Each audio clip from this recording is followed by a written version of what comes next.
Now. The Radio Wammo Breakfast. Kiwi. In a land of virgin wilderness and extremes, when remoteness bred self-sufficiency and necessity was the mother of invention, a lot of technology and a lot of toys just weren't available on the shelves. That wasn't there to buy. You went and built it for yourself. You figured out how to make it and you made it. a maverick few explored a new concept of fun. The film we're looking at now is called Last Paradise. It's been called a greatest hits compilation of footage shot by Clive Neeson over 45 years of adventure sports, fantastic scenery from New Zealand and all around the world. My guest is Clive Neeson, who has put the documentary together, screening at the International Film Festival. G'day to you, Clive. Good morning, Glenn. And where are we talking to you today? I'd imagine you'd be near a beach. You've got to be near a beach. I am about 50 metres from the surf this morning, yes. Wow, whereabouts? It's in Okura in Taranaki. Oh, wow, and that's home? That's home, that's right. What a spot. I'd imagine that you haven't spent hardly any time in your whole life far away from a beach. Well, a good part of the movie, as you know, is the mountains as well, so wherever the action sports is, and of course this kind of life you have to finance as well, so I've done my time in laboratories and offices because I'm a physicist actually, and so I've had to pay my way, and they've had these interludes of working in totally different spaces at times. It's kind of funny because you say you're a physicist, which totally breaks the kind of the mould that you'd imagine an adventure sportsman to sort of be. You know, you'd imagine most adventure sportsmen are the kind of the blonde-haired kind of beach bum sort of type that don't do much else other than the adventure sports. Yes, I think in the day, now I think that they come from both sides, but in the day I probably was personally a bit of an oddball, having an unusual background, and sort of walked with a foot in both camps, really. On one hand, hanging out with these sort of daredevil, oddball guys, and the other with the academic world. But as you see in the movie, the extreme sports journey is actually dealt with from quite a sort of scientific perspective, and so we've brought not only the science into it, actually we've attached it to globally significant issues, which has been a great vehicle. The extreme sports journey has been a great vehicle to, I suppose, enlighten people on the way the world was and the way the world is going. So it's, I think it's more than just a montage of pictures. It's the story really that was the main focus of this. Yeah. To employ that very unusual footage into a story which could be told from a very different perspective, an experiential one, such that you feel like you're going on this 45-year journey. And thankfully, you decided to pick up the camera at such an early time as well. Do you remember making your first outdoor adventure film? I never actually made a film until the last 4 years. Before that, it was just really an intrigue with what we were doing at the time, knowing it was very unusual, knowing that the people that we were doing it with were quite unusual, and that I guess when you have a passion for something, you just want to put it in a preserving jar. Yeah. And that's what film was for me then. It was a way of capturing it so that people who weren't involved in it could appreciate what we were doing, and that one day maybe we could look back on it as well. And so that was the drive for me. And now, of course, these sports have become more mainstream.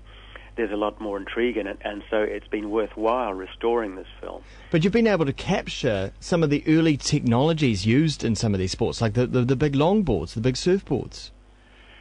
Yes. It started very young. I mean, I was probably about, I don't know if it was 12 or 15 when I bought a broken camera from a second-hand shop for $7 and then pulled it to pieces. It was a wind-up camera, and then restored it. And so for pretty much no money at all, I had a camera and I could film. And so then it was just basically digging vegetables is what I used to do for a job after school. And I saved up money for my first roll of film and so on and so on. So it did start very early. And then my father had a chicken house that we used to raise chickens in for a bit of extra money. And we then cordoned off a bit of that and blew the cobwebs out and started making these water housings that we could take the camera into unusual environments, of course, into the big waves and so on, and that and mounting them on the surfboard to get that experiential feel, the feel that the audience was participating rather than watching it from afar. And I suppose it's really no coincidence because, like minds all kind of flocked together, but your friends included AJ Hackett, Alan Byrne, Tom Deacon, Kristen Boyce as well. So many well-known names in the adventure sports industry. Well, these mature participants, if you might call them that, back then they were really it. There weren't many people at all doing this. We were a fringe bunch. Rugby was pretty much what we had to do at school, and these breakaway individuals, Mavericks, if you like, ended up, of course, always running into each other, whether it be on the mountains or at the coast, and exploring wherever in the wilderness. You tended to bump into each other, and you recognise that, hey, there's that guy from the South Island, and so you end up becoming mates and doing stuff together. And of course, as the years go by, you look back, and those guys ended up being the pioneers. Yeah, exactly. Yeah. And some of them have gone to set up very successful businesses around what was originally just for fun. Yes, and that's one of the themes of the movie, is that in every experience leads to an opportunity, and some took it all the way. Now, the title of the film, of course, gives a clue sort of to the second sort of meaning and part of the film, Last Paradise. Would you say that over the 45 years you've strived to kind of keep ahead of development and pollution and trying to find the last unspoilt place on Earth? Yes, that is the film. The theme of the film, or one of the threads of the film. I don't think it was so much at that stage trying to keep ahead of it. I think it was. Oh, I see what you mean there. Yes, it was trying to find the next frontier. Yeah. Because we had started in an environment where we were basically it, and there was no, what you might say, there's no crowd. Yeah. We're used to having it to ourselves, and, yeah. and even in the 70s. Bali would be an example. Yes. As these places become more discovered, you move on, and you find new places. And through the movie, as we moved from country to country and found a new frontier, and then saw that frontier become relinquished to tourism, for example, we moved on. And then, as you can see in the movie, there comes a point where there is only one place left. And it's God's own.